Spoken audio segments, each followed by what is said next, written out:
Hey guys, Kakarot197 again. This time with an unboxing of the high-grade Cosmic Era Windam with the Jet Striker pack from the Gundam Seed Destiny anime series. And this is one of those model kits that I've been waiting on for such a long time, and I honestly cannot believe that it took him this long to release the Windam. Yes, it's a Grunt mobile suit, but it's not just any Grunt mobile suit. It was piloted by one of the main characters of Gundam Seed Destiny, so I really would have expected this thing to have had a model kit by now. But we finally got it. I am super excited about it, and if you follow me on Instagram, you know that I was so excited that I immediately bought 3 of the thing. And I am super excited to have this thing in my hands right now. The box art is absolutely amazing. I love how they're coming towards you, and they did the thing with like the black bars to give it like a little bit of a 3D effect, to really have this front Windam pop out, coming right for you. Then on the sides, we get some action poses, some really cool gimmicks, because I didn't even know that this leg thruster was supposed to move. Then here on the side, we get the weapons. Unfortunately, this also tells us what isn't included, namely the stiletto anti-armor penetrators. Personally, I have a big fondness for these kinds of last-ditch, like last resort, smaller weapons like the Armor Schneider, or in this case, the stiletto. So I'm a bit sad that it's not included, but I can see that it's probably not too big of a deal for a lot of people. Then we get a little bit of a backstory on the box art, and I really like that they go ahead and say that this thing is the equivalent, or like basically they are capable of like combat performance equal to the Strike Gundam, which is essentially retconning their performance of the anime, because you know what's gonna happen to all of these once they meet one single Impulse Gundam piloted by one certain, well, I wanted to say one certain whiny pilot, but he's not that whiny in the beginning necessarily. Anyways, let's have a look at this amazing model kit of this amazing mobile suit. Here we have the B2 and the C2 runners along with the beam sabers. Nothing too much exciting on here. Then underneath that we have the A runner, and here we can really see that the Windam is going to be kind of a mixed bag, so to say. The parts for the Windam itself give us some really good color separation, like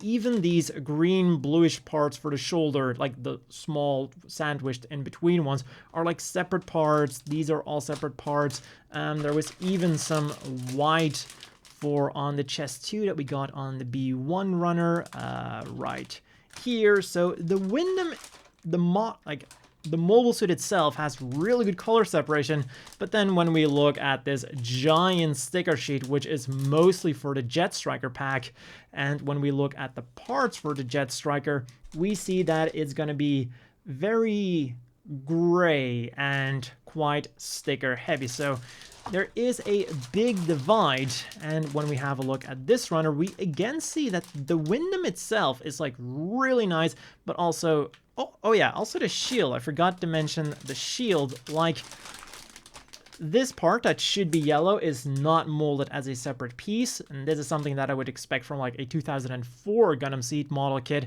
as opposed to a 2020 Gundam Seed model kit. Just think back to the shield of the Strike Gundam, the Revive one, which did have like the stripe in the middle as a separate part, but the old one didn't. So it's like a clash between 2020 and 22. One thing that I really did like is that this part where the thruster goes on still looks like you could just remove the thruster and you have like an actual leg. So this feels very easy to customize with another part. So that is really cool. On the other side, you get some more internal detail. And another thing that I found extremely surprising, the handle doesn't move. This is a design that should super easily have a movable handle, but yet they decided not to do it. Then we'll have a look at the manual. We get a giant list of weapons, and they do list the rocket-propelled, the Mark 315 Stiletto rocket-propelled anti-armor penetrator as like a weapon, but we do not get it. The rest that is listed, we get like a bunch of rockets as well. We just got the instructions.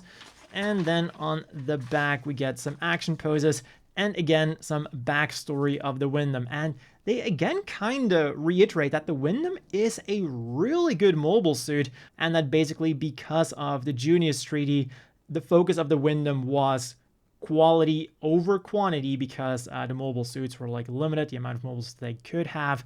So they really went with quality equal to the Strike Gundam, and like perfectly capable of going against Zaft's new Millennium series, which is the Zaku's, the Goose, and so on. And probably my favorite one of the whole manual is this one. This is basically retconning an episode of Gundam Seed, because the way they describe it here is that the Windam and their Jet Strikers evenly matched the Force Impulse Gundam. And then they go on that they were able to use the Jet Strikers to like inflict heavy damage on the Minerva, like advantageously assaulted the Minerva. They make it sound like they took out the Impulse Gundam and then completely destroyed the Minerva, while in fact, the episode essentially shows us a giant fleet of Windams being picked apart one by one by the Impulse Gundam. But I definitely prefer this write-up, because that is definitely one of the big problems Gundam Seed Destiny had. Just throwing a giant fleet of mobile suits that were like destroyed one by one by the Impulse. Then we get an advertisement for the high-grade new Gundam, the first lot colors, which seems to be essentially the rollout colors. And when we flip it around, we do get the actual model kit itself. And I gotta say, that does look really good on the new Gundam. It's kind of like the G3 color scheme meets the new Gundam, and I completely approve of it. Then we get some advantages of joining the Gundam fan club, like getting a coffee at the Gundam Cafe.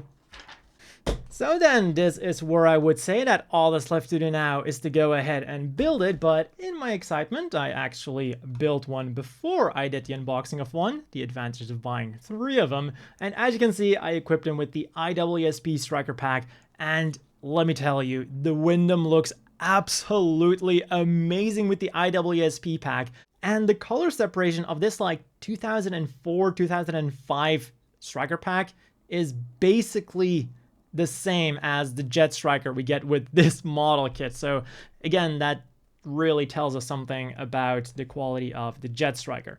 But yeah, I definitely think I'm going to be displaying one of my Windams as kind of a commander with the IWSP pack, and then the other 2 can just have the Jet Striker packs. And 2 things that I kept wondering about while I was building my Windam were, 1, what are they going to do with Neo Roanoke's Windam? Is it going to be a P Bandai? Probably, but I hope not. And 2, how are they going to be releasing the Doppelhorn Striker Pack? Because I believe that there could be 2 options that they're going to do it.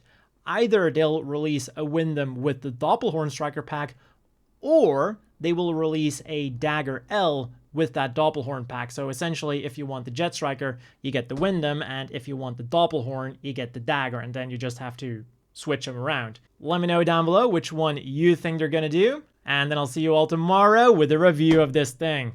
As always, a big thank you to the Patreon supporters. I hope all of you watching have a great day, and like I just said, I'll see you all tomorrow with a review of this thing.